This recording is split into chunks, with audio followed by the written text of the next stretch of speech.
The international outrage over the bloody crisis in Syria seems to be reaching a boiling point. The United States and several of its allies have kicked out Syrian ambassadors and diplomats. The coordinated blow to the Assad regime is a response to a new massacre that killed more than 100 civilians, many of them women and children. UN Special Envoy Kofi Annan, who's been trying to put an end to the violence, warned now is the time to do something about it. We are at a tipping point. The Syrian people do not want a future, their future to be one of bloodshed and division. Yet the killings continue and the abuses are still with us today. Joining us now is CBS News Foreign Affairs analyst Pamela Falk. Pam, good morning to you. Good morning, Tom. 10 countries have expelled these diplomats from their capitals. Does this do, fix, or stop anything? It's mainly symbolic, but it does serve the purpose of isolating Syria. And the idea here is to have a circle the wagons approach, and that is make sure that Russia in particular understands that the rest of the world is in favor of trying to get some kind of a peaceful solution. And that's why you saw Russia come on board last Sunday with a condemnation, not of a specific side, but to condemn the violence, and that was because India, Pakistan, and South Africa, Russia's traditional allies, had already agreed to it. So there is a bit of a circle the wagons approach.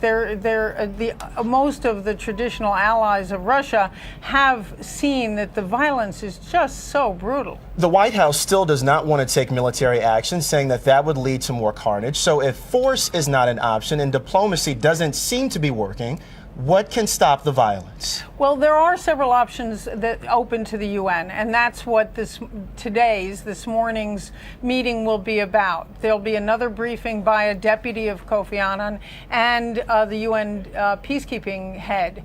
And what they're doing is showing the evidence that it was the Assad forces.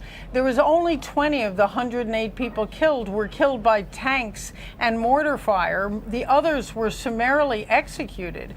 And that was by militia that are pro-government Syrian Assad militia. So once all of this evidence is shown, the UN can impose additional sanctions. It can impose an arms embargo, which would take Russia's approval.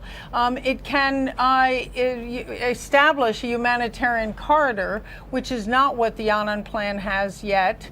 And of course, there is a military option. Now, none of the members of the Security Council, including the U.S. and the Obama administration, want to do it, although his chief of staff, chief of the armed forces, Dempsey said, there is a military option.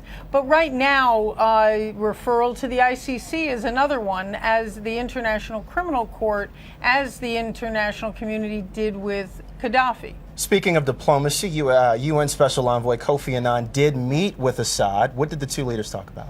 Well, there was a very stern warning to Assad by the Joint Special Envoy Kofi Annan and the former Secretary General to say the violence has to stop. What the statement at the UN did say was that the Assad regime has not complied with what they said they would comply with, which was the idea of pulling the tanks out of civilian areas. Right now, the linchpin is really Russia. So there are a lot of diplomatic options. There's the Yemen approach, which is to try to get Assad to step down. But he's digging in deeper. And what happened with children, so many children being killed, was that it helped the international community say there can be more forceful diplomatic options. And that's what I think you'll start to see at the UN. Russia, one of Syria's only allies, is cooling its relationship. Russia demanded Syria stop the use of heavy weapons in populated areas. Is that a game changer? Absolutely.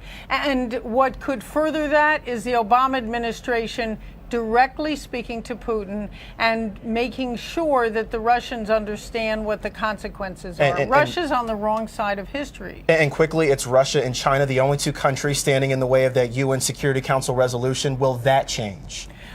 China's already backed down a bit. It's really Russia that's, China has vetoed 2 resolutions that were further action, but it's Russia that's really backing the Assad regime, and it's supplying the arms to fight the rebels and to kill the civilians. And so I think what you'll start to see is more backroom diplomacy, and that's what's needed, is the Obama administration offering something to the Russians to make sure that they stop supporting a regime where the clock is ticking. CBS News Foreign Affairs analyst Pamela Falk joining us this morning. Pam, thank you so much. Absolutely, Terrell. Good to be here.